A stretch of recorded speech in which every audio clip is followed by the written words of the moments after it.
The record arrived with no label, not scratched off, not soaked away in the Kingston humidity, simply never printed. A plain shellac 78 pressed into a brown paper sleeve, no artist name, no title, no catalog number. Just a single-digit hand-etched into the run-out groove with something sharp, maybe a nail, the number 7.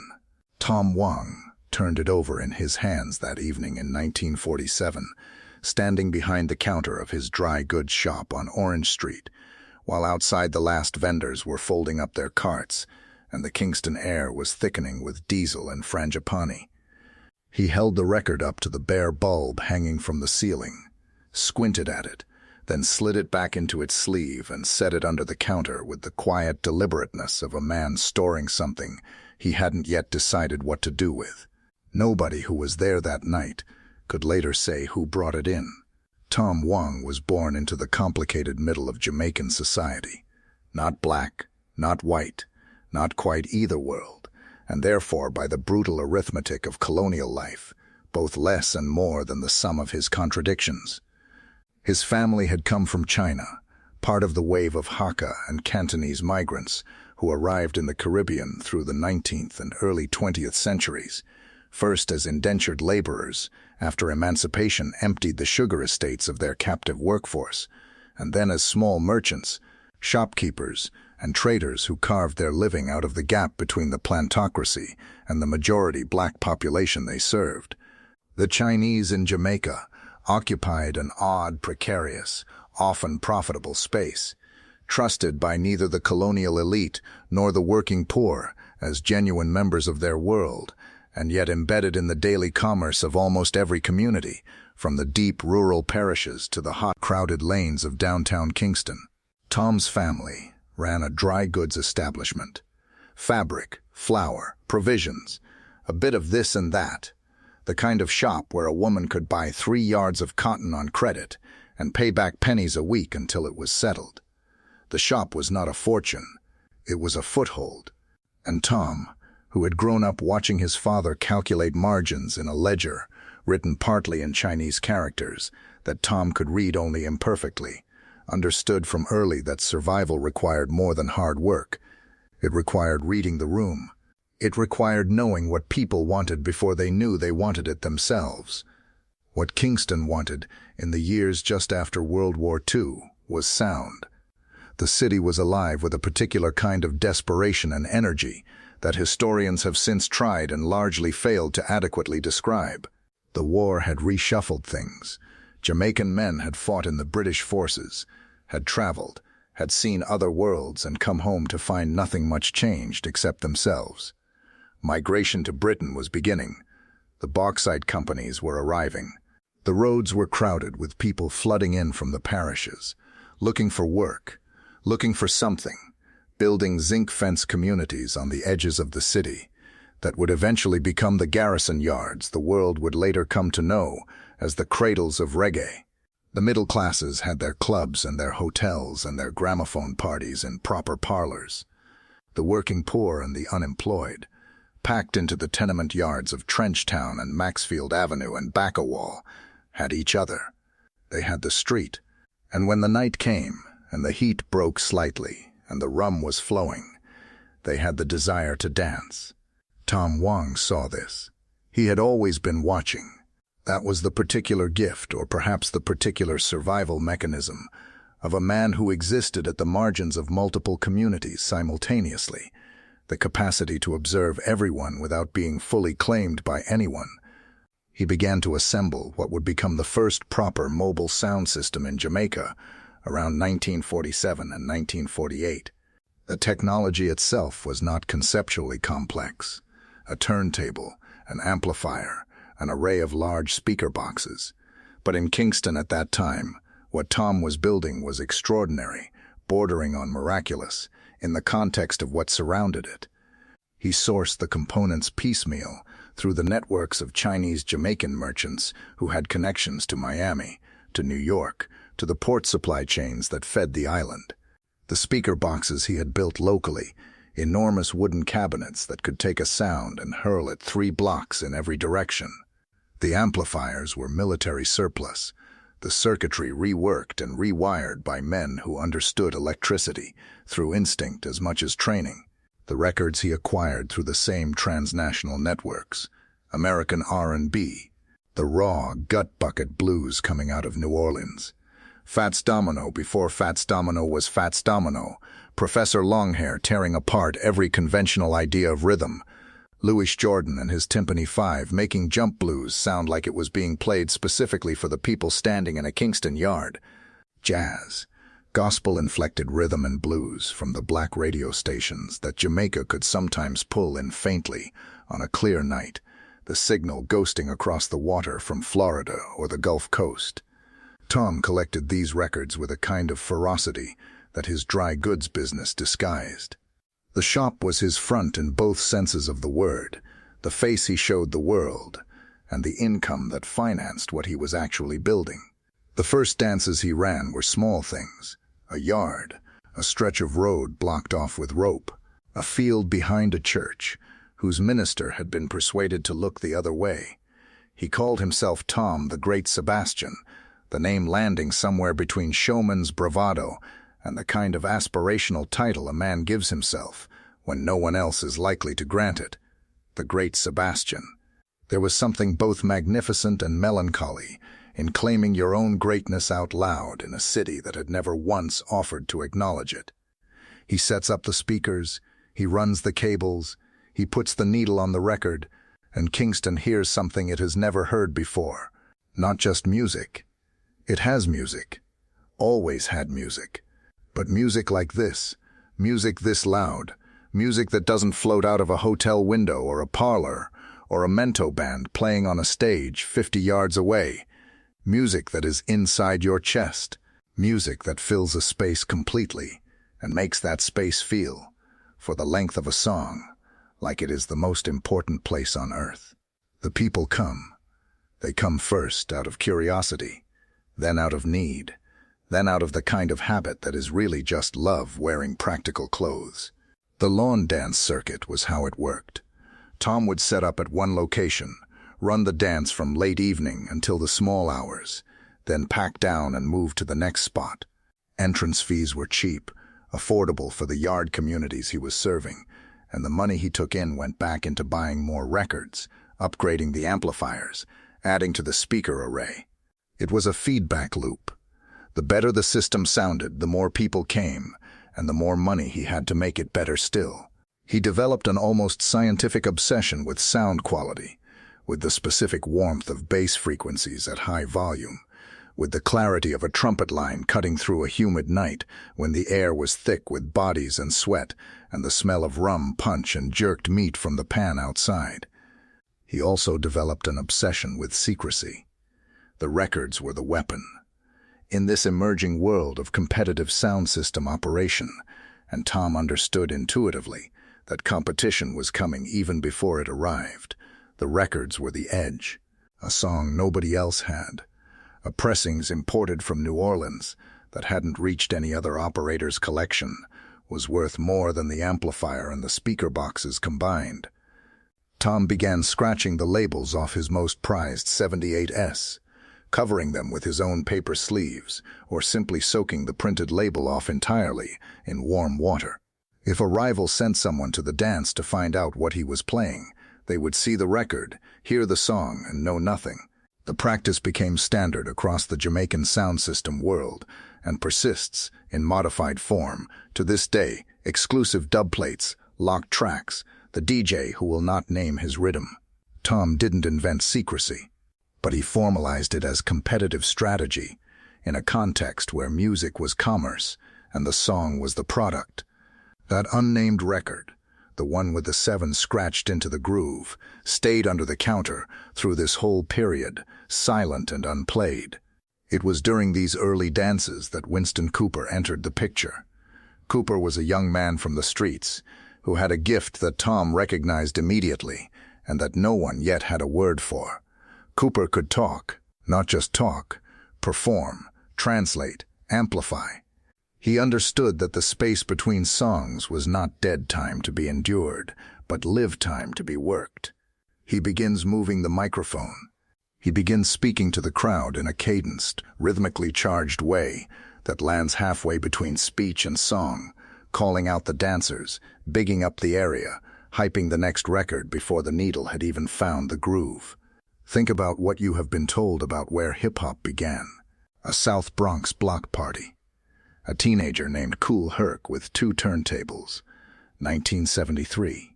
That story is true. And it begins 26 years earlier, in a Kingston yard where a Chinese-Jamaican shopkeeper set up speakers that shook the ground and handed a microphone to a young man who hadn't yet invented a name for what he was about to do. He pulls from American radio announcer style, the booming theatrical delivery he'd heard from stateside DJs when the signal comes in on a clear night, and fuses it with the patois and the rhythms of Kingston's street life, the verbal sparring of the yard, the preacher's call and response, the rum bar boasting. Tom the Great Sebastian gives Winston Cooper a name, Count Machuki. Count Machuki is not simply a hype man. He is the first. He is the prototype of what would, over the following 3 decades, evolve into the DJ toaster, then the dancehall MC, then the rapper, the human voice riding a rhythm, not as melody, but as rhythm itself, words used as percussion and declaration simultaneously.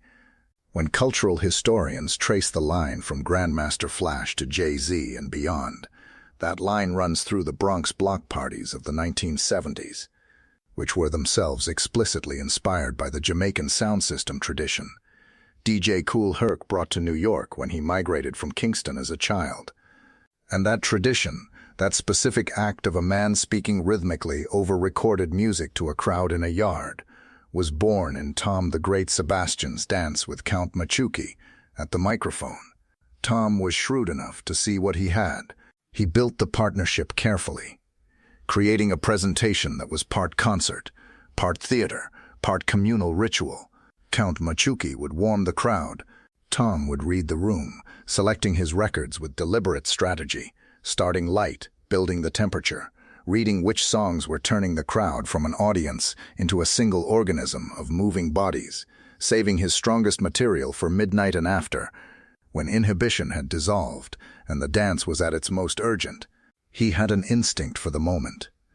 People who were there described it later as something close to religious, the way the crowd submitted to what was coming through those speakers, the way the bass frequencies seemed to reorganize something in the body. But the world around Tom's dances was always already complicated in ways that pleasure could only temporarily suspend. Kingston in the late 1940s and early 1950s was a city under compounding pressures, colonial governance that was beginning to crack, independence was coming, though the exact shape of it was still unclear. Mass unemployment, the sprawling poverty of the yards where people lived 5 and 6 to a room, the violence that flickered at the edges of everything. The dances were respite. They were also, inevitably, sites of those same pressures. Men came with grievances. Arguments started. The edge between a party and a confrontation was not always clear, and Tom navigated this constantly, managing the crowd through the music itself, knowing when to drop a slower record to diffuse tension, when Count Machuki's voice needed to cut through and address something directly. Tom paid his performers, his sound boys who moved and connected the equipment, the men who worked the gate. He paid them. It was not always generous, and the records of what arrangements existed are fragmentary, but multiple accounts confirm that Tom ran a professional operation in an era when that was not the norm and not easy. He took the enterprise seriously because he understood that it was an enterprise, that he had built something real, something with value, and that value needed to be protected and extended. And then from the east and from the west of his world, the rivals came. Arthur Duke Reed was a former police officer who had opened a liquor store on Bond Street with his wife Lucille, and who had more money, more aggression, and considerably more willingness to use force than Tom the Great Sebastian ever displayed. Reed was physically imposing. Photographs from the era show a large man who dressed flamboyantly, often with a crown on his head and a shotgun in his hand or slung over his shoulder, a costume that was both theater and credible threat. His sound system, the Trojan, arrived on the scene in the early 1950s and came at Tom's dances with an ambition that was openly eliminationist. This was not friendly competition. Duke Reed wanted the circuit. He wanted the crowd. He wanted to be the only name that mattered. Clement Seymour Dodd, Coxsone. Sir Coxsone's downbeat arrived from a different direction. Dodd was the son of a sound system operator himself, had grown up around the technology and the culture, and had contacts in the American South through the agricultural worker program that brought Jamaicans to Florida to work the crops. Those contacts meant access to records, early, deep, obscure records that hadn't reached the Kingston market through normal channels. Dodd was cerebral, where Duke Reed was physical. He competed on the quality of the music, on finding the harder-to-find pressing, on the specific sonic surprise of a record that no one in the crowd had ever heard before. He was patient and strategic in a way that would eventually make him one of the central architects of Jamaican popular music. Studio One, the label he later founded, remains arguably the most important single catalog in the history of reggae and ska. It is a Friday night in Kingston, early 1953. Coxsone Dodd stands at a record counter in a crate-filled back room in Overtown, Miami, running his thumb along a row of 78S Nobody. Back home has heard. He pulls one, turns it over. The label says something in small print he has to hold to the light to read. He buys 12 copies. When he brings that record to Kingston and drops it on his system the following weekend, the crowd does not move for 3 minutes. Then it moves all at once, a single organism, the way crowds only move when they hear something that reorganizes something inside them. Duke Reed's selector, standing at the back of the crowd, tries to read the label from 20 feet away. He can't. Coxsone had soaked it off on the boat home. Between Reed's muscle and Dodd's musical intelligence, Tom the Great Sebastian found himself squeezed. The mechanics of a sound system clash were brutal in their simplicity. Two operators set up in proximity, sometimes in the same yard, sometimes in competing venues on the same night, and the crowd votes with their feet and their presence. The operator with the better records, the better amplification, the better MC, the better reputation, that operator draws the crowd, and the other operator plays to diminishing returns. Word traveled faster than sound in Kingston. If Tom the Great Sebastian got beaten on a Friday night, everyone in Trenchtown knew it by Saturday morning. And here, around the middle of this story, somewhere in the early 1950s, when the pressure was mounting and the nights were getting harder, there is a detail that keeps appearing and disappearing in the oral accounts. People who were there talk about a record Tom sometimes carried with him to the dances, but never played, something he kept in its brown sleeve, something no one could identify. It's mentioned once in passing in a conversation recorded decades later, the speaker uncertain of the year, certain only that the sleeve was plain and that Tom was careful with it in a way he wasn't careful with anything else. The clash format had implications beyond the music. It imported violence into the dance hall in a way that would metastasize over the following decades. Operators hired enforcers. Records were deliberately damaged, needles dragged across rivals' most prized pressings, speaker cables cut in the dark. Duke Reed's men were particularly feared. The physicality of his sound system operation was inseparable from the physicality of his presence. You played against the Trojan with the knowledge that losing had consequences that went beyond embarrassment. Tom the Great Sebastian had built a culture, but he had built it into an environment that was becoming less and less hospitable to the kind of man he was. He was a merchant, a businessman, a man who understood profit margins and long-term asset management. He was not, at the core of it, a soldier, and the sound system world of the early to mid-1950s was becoming a war. The stress is not hard to imagine, though the historical record is thin on Tom's interior life. He was a Chinese-Jamaican man in a world that was rapidly being redefined along lines of black cultural ownership, lines that were entirely justified, given what was being created and what had been historically taken from that community, but that had no obvious place for him. The sound system culture he had founded was rooted in the African-Jamaican communal traditions of the yard, in the spirituality and the resistance, and the specific sonic language of the Jamaican working poor. Tom had loved those things. He had served those communities. He had, in some genuine and not merely commercial sense, believed in the music, but he was not from those communities in the way that Duke Reid was, in the way that Coxsone Dodd was.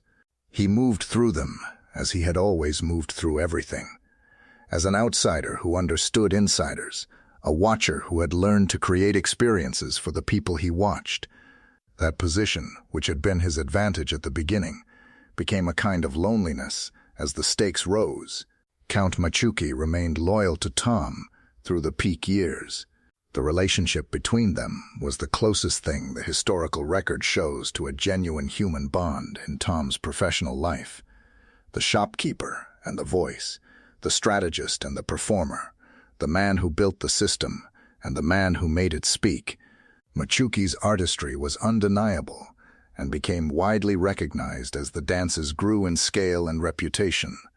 He was the voice of Tom the Great Sebastian's operation, in a literal sense, the sound that announced its presence, the personality that held the crowd between songs. And he was, in a deeper sense, the proof that Tom's instinct had been right, that the human voice over recorded music was not a supplement to the experience but its center. The pattern of Jamaican cultural history is in some ways a pattern of invention followed by dispossession. The people who invent are rarely the people who profit, and the people who profit are rarely the people who are remembered. This is not uniquely Jamaican. It is the history of every artistic tradition that has emerged from the Black Atlantic world, from blues to jazz to hip-hop, the relentless cycle of creation and extraction. But in the specific case of Tom the Great Sebastian, the dispossession has a particular texture, because Tom was himself neither the corporate entity nor the black working-class community at the center of the culture he created. He was the middle, the catalytic presence, the man who saw the opportunity and had the resources and the relationships to act on it first. History has complicated feelings about the middle. By the mid-1950s, Duke Reid and Coxsone Dodd had effectively conquered the sound system circuit. Their names were the ones that defined the era, the ones that would echo forward into the history books and the documentary films and the academic studies. Reid's Trojan sound and Dodd's downbeat were the poles around which Kingston's musical world organized itself, and the community loyalty their operations commanded was total. Young musicians were beginning to record specifically for the sound systems, the sound system as the first distribution network for recorded Jamaican popular music, the step that would lead directly to ska, and from ska to rocksteady, and from rocksteady to reggae, and from reggae to dancehall, the whole magnificent lineage. Tom the Great Sebastian stepped back from the scene he had created. The accounts differ on the timing and the manner. Some suggest a gradual withdrawal over several years. Some describe a more abrupt exit. What they agree on is the absence, the slow disappearance of the name from the dance circuit, the consolidation of the business back into the dry goods shop, the man who had filled Kingston nights with sound retreating into the quieter commerce of flour and fabric and the daily accounting of a small merchant's life. He was not defeated in any single dramatic clash, not driven out by violence, not arrested or exiled. He simply stopped. He let the thing he had built become the thing it was becoming without him, and he went back to the counter and the ledger and the careful calculation of margins that had defined his family's place in Jamaica for 2 generations before him. This is, in its way, a more interesting and more devastating story than a dramatic downfall.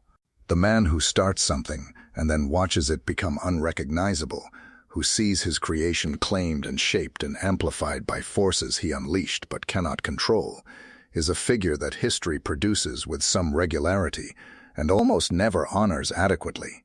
Count Machuki continued performing. He went on to work with other sound systems, to refine and develop the art of toasting that Tom's dances had given him a stage to invent, to become recognized in his own right as a founding figure of Jamaican DJ culture. He lived a long life and gave interviews in his later years that documented the early history of the sound system world with a specificity and a warmth that constitute much of what we know about those first dances. He spoke of Tom the Great Sebastian with respect. He spoke of the music Tom chose, the care he took with the speakers, the particular atmosphere of those early yard dances before the stakes became what they later became. In those late accounts, Tom is present as a kind of benign gravity, the man at the center of the origin story, the figure around whom the whole constellation first arranged itself. Duke Reid never acknowledged Tom. Coxsone Dodd, who went on to a legacy so enormous that his absence from any conversation about Jamaican music would render that conversation nonsensical, also never prominently credited Tom as the originator of what Dodd himself refined and scaled. This is not simply ingratitude, though it is that too. It is the way that origin stories work in competitive industries. The person who perfects and scales a thing tends to displace the memory of the person who first attempted it. The Wright brothers erased the memory of Otto Lilienthal. Coxsone Dodd and Duke Reid did not erase Tom Wong, so much as they simply moved so far forward that the backward view became obscured. What Tom the Great Sebastian had invented was not just a technology. He had invented a social space. The lawn dance, as Tom ran it, was a specific thing, an outdoor gathering organized around recorded music, amplified to a scale that created collective experience, mediated by a human voice that spoke directly to the crowd in its own language, in its own idiom, about its own life and its own desires. This is the template.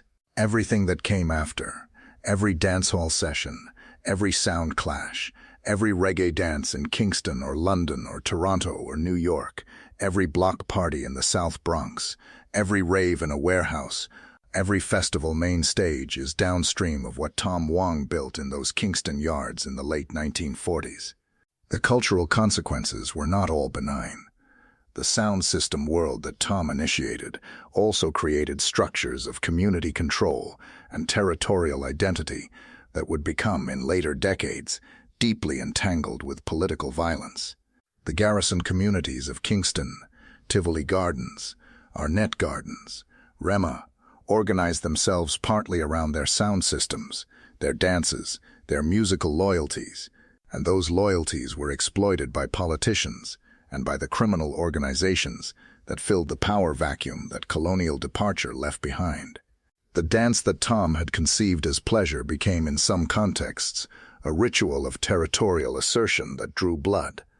He could not have foreseen this, but he was the first link in a chain that includes consequences he never intended. His dry goods shop on Orange Street continued. Some accounts place him still running it into the 1960s, watching the city transform around him, the independence flags going up in 1962, the ska era arriving on the radio, the skinny youths with their sharp clothes and their dangerous energy, making a new music out of the American influences Tom had first brought to Kingston. He would have heard ska in his shop. He would have recognized something in it, the American R&B DNA, the amplified bass, the urgency of it. He would have known.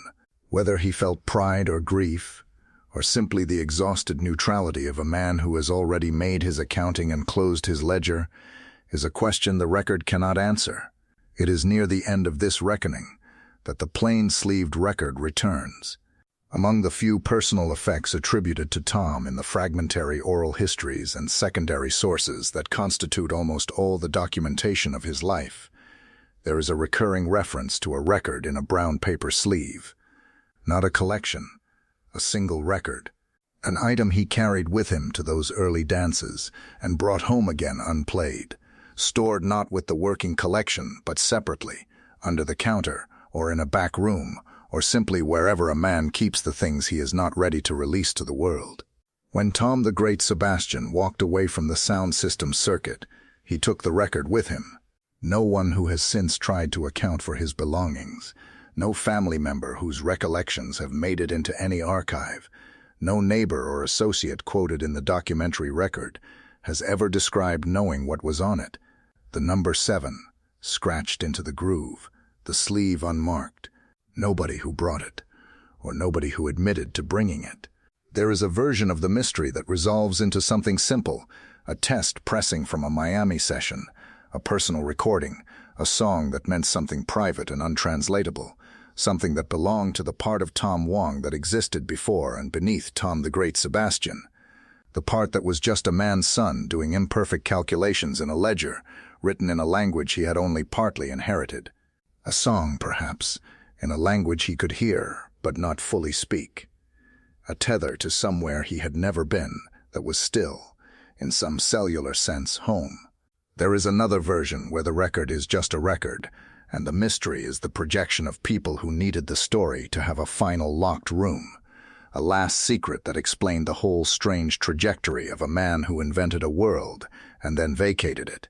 Both versions leave you in the same place, which is standing in the silence after the music stops, in a yard in Kingston that is now probably a parking lot or a church or just gone, where once a man set up speakers that shook the ground and filled the night with something the people had been waiting for, without knowing they were waiting for it, where a young man named Winston Cooper stepped to a microphone and found a voice that changed the world, where the records, labels scratched away, told their stories to anyone close enough to hear without ever giving away their names. Tom Wong went back to his shop. The city kept dancing. The music kept moving forward through ska, through rocksteady, through the heavy spiritual weight of roots reggae, through the digital revolution of dancehall, through the bass bins shaking London council flats, through the systems set up in Brooklyn basements and Toronto community halls, the sound that had crossed the Atlantic with the diaspora and reinvented itself in every city it touched. Duke Reed built a studio. Coxsone A. Dodd built a catalog. Bob Marley took the music to the world. The world heard it and thought it began where it arrived, in a studio, on a stage, in a hit song. It began in a yard. It began with a man who carried an unlabeled record and a vision nobody else had yet formed. It began with the careful hands of a Chinese-Jamaican shopkeeper, deciding, one evening in 1947, that the people deserved to hear something louder and more alive than anything they'd been given. He gave it to them. He gave them the dance, the crowd, the bass that reorganized the body, the voice that turned music into conversation, the whole magnificent, chaotic, glorious template. He gave it, and then, when the giving was done and the thing had grown past him, he simply went home. Nobody came to return the favor.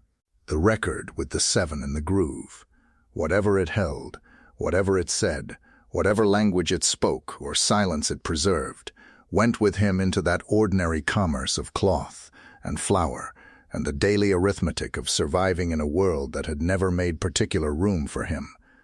It outlasted his dances. It outlasted his name on the circuit. It may be the truest thing he ever owned.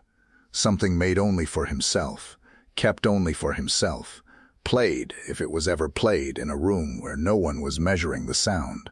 In the history of the music, there is almost nothing louder than Tom the Great Sebastian, and almost nothing quieter than Tom Wong. Tom Wong built the stage and then walked off it. Was that the act of a man who knew his moment had passed, or a man who chose to stop before the thing he loved consumed him?